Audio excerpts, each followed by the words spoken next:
పదమ్మా, దగ్గరకు వచ్చేసాం కదా. ఒకరు బోనం ఎత్తుకున్న తర్వాత మరొకరు బోనం ఎత్తుకునే అవకాశం ఉండదు. అవసరం లేదమ్మా, నేను మోస్తాను.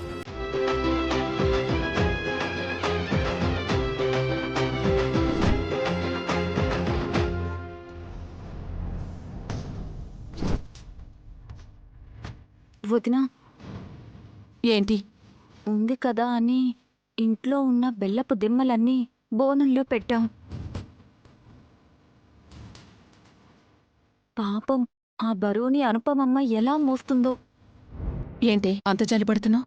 వెళ్ళి నువ్వు మోస్తావా? నేను జాలిపడ్డం లేదు వదినా, భయపడుతున్నాను. ఎందుకు? ఎందుకేంటి, అత్తయ్యకి ఈ విషయం తెలిస్తే అపర కాళిలా మారి ఎక్కడ నా ప్రాణం తీస్తుందోనని. అనవసరంగా భయపడి చావుకో, నేనున్నాను కదా.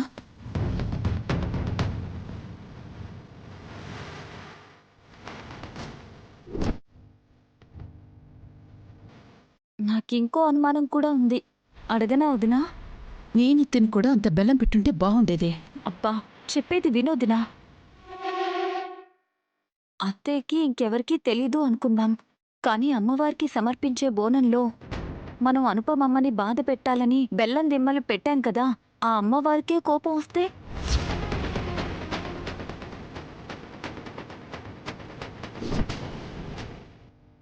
అసలే అమ్మవారు అప్పుడప్పుడు అనుపమమ్మ ఒంట్లోకి వస్తూ ఉంటారు. అలా అనుపమమ్మ ఒంట్లోకి వచ్చి మనల్ని ఏదైనా చేస్తుందేమోనని భయంగా ఉంది. నువ్వు లేనిపోని అనుమానాలు పెట్టకో. అమ్మా, అత్తయ్య పిన్ని నీ నెత్తి మీదున్న బోనాన్ని చూస్తూ ఏదో కుసకుసలాడుతున్నారు. నిన్ను ఇబ్బంది పెట్టడానికి బోనంలో ఏమైనా బరువు పెట్టుంటారా అనిపిస్తోంది. అమ్మవారి దయ మన మీద లేకపోతే సూది కూడా కొండంత బరువుగా అనిపిస్తుంది. అదే ఆ తల్లి దయ ఉంటే కొండ కూడా నెత్తి మీద కొండలా అనిపిస్తుంది.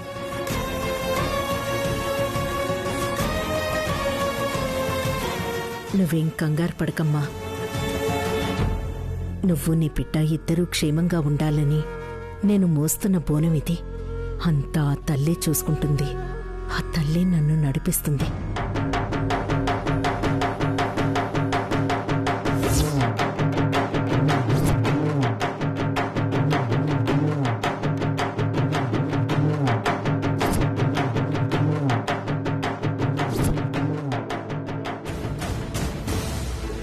గెటప్ మారింది కాబట్టి ఇంకా దిగులేదులే, వెళ్దాం పద్సాం. సిద్ధు, మళ్ళీ మనం రిస్క్ చేస్తున్నామేమో అనిపిస్తుంది. ఈ గుడి చైర్మన్ సమర్పించబోయే నగలు తేడా వచ్చిందంటే మనల్ని బ్రతకనివ్వరు. రిస్క్ చేయకుండా ఏది రాదు శామ్. లక్షలు విలువ చేసే నగలు అన్ని సమయాల్లోనూ బయటికి రావు. ఇలాంటప్పుడే బయటికి తీస్తారు. ఇప్పుడు మిస్ అయిందంటే మళ్ళీ సంవత్సరం ఆగాలి. అంత టైం మనకుందా?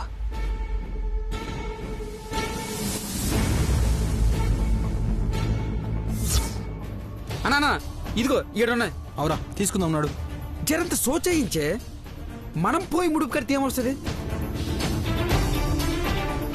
గదేగా పోలీస్ పోరి కళ్ళ ముందు కట్టినామనుకో, వీళ్ళు ముడుపులు గట్టా కడుతుండ్రు, వీళ్ళు మంచోళ్ళు అయి ఉంటారు అనుకుంటది కదా. గా పోలి వచ్చినా కడదాం. రే, ఇది ఓల కోసమో కడతలే,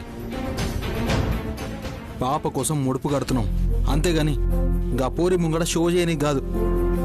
అన్నా సోచయిన కాదన్నా, జరంత మంచిగా అనుకుంటది కదా. గిట్లా చేస్తేనే మంచిగా అనుకుంటది అంటే నేను చెయ్య. బిడ్డ కోసం కట్టాలనుకున్నా కడతా. ముంగడైతే అన్ని తీసుకుందాం నాడు.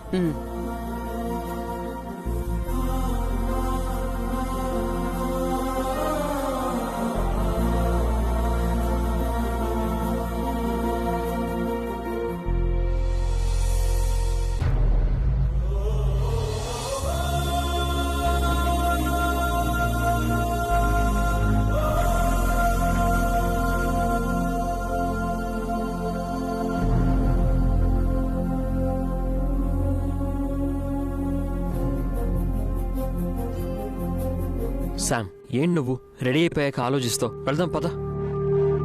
పద తీసుకో.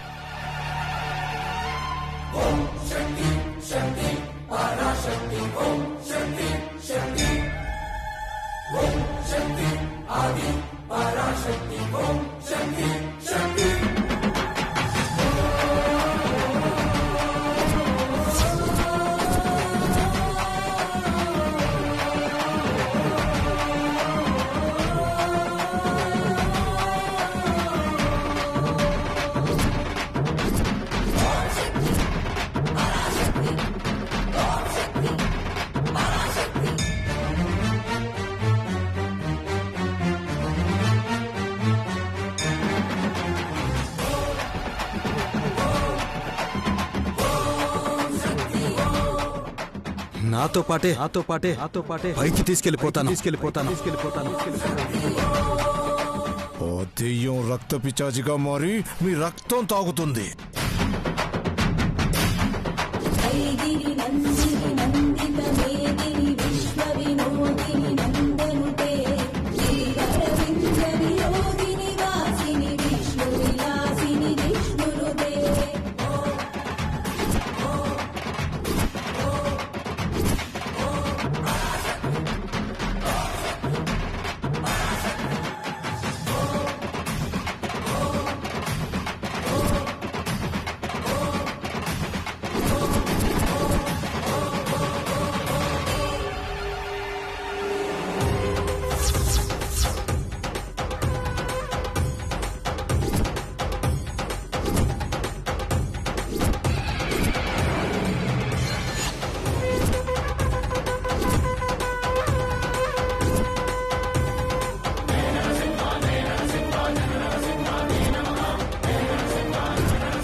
ఏంటి శామ్, ఏమైంది?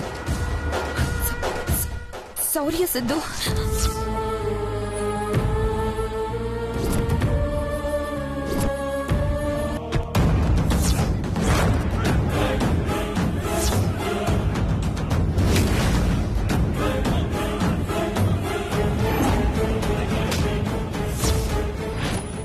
శౌర్య ఏంటి శామ్? అక్కడ నాకు కనిపించాడు, నేను చూశాను. శామ్, ఇది గుడి. దయ్యాలు భూతాలు గుళ్ళోకి రావు. మనం ఇక్కడికి వస్తున్నామని తెలిసి ఆ శౌర్య ఆత్మ కూడా వచ్చిందేమో సిద్ధు. మొన్నంటే కొద్దిలో తప్పించుకున్నావు, మళ్ళీ కనిపించావంటే ఈసారి కొట్టడం కాదు, ప్రాణాలు తీస్తాడు. మనం వచ్చిన పని వదిలేసి ఊరికే ఆ శౌర్య గురించి ఆలోచించుకో. గుడి బయట ఉంటే కదా సమస్య, గుళ్ళోకి వెళ్తే ఏం కాదు. పద వెళ్దాం.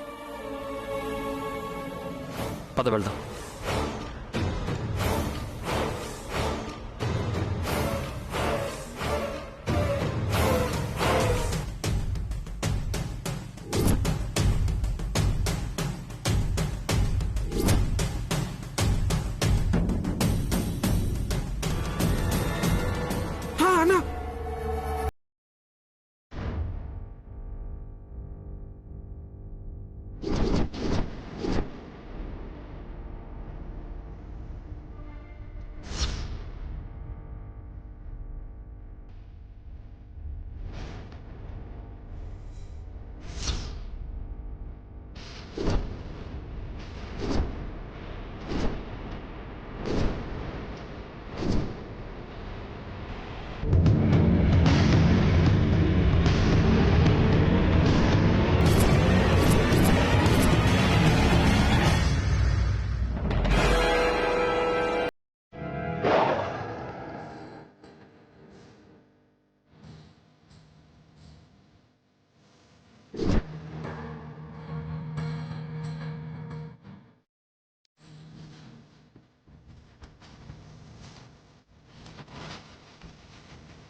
ఏంది సమలోరు, పైసలు కింద పడ్డాయి, జర పక్కకెళ్ళి పోరాదు, సీదా మీదికి వస్తున్నావు. నాకు కనిపిస్తున్నాయి నాయనా, నీ కళ్ళే మూసుకుపోయాయి. కళ్ళు తెరిచి కూడా గుడ్డిగా నడుస్తున్నావు. వెలుతురులో చీకటి ముసుగేసుకుని బ్రతుకుతున్నావు. ముసిగేంది? ఓ స్వామిలోరా ఏం మాట్లాడుతున్నావు? మా అన్న ఏదో మీకు ముందే తెలిసినట్టు అట్లా మాట్లాడుతున్నావు.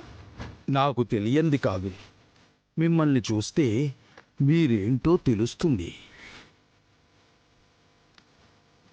మీ నుదుటి రాతలు, మీ గతం, వర్తమానం, భవిష్యత్తు అన్నీ అర్థమవుతున్నాయి.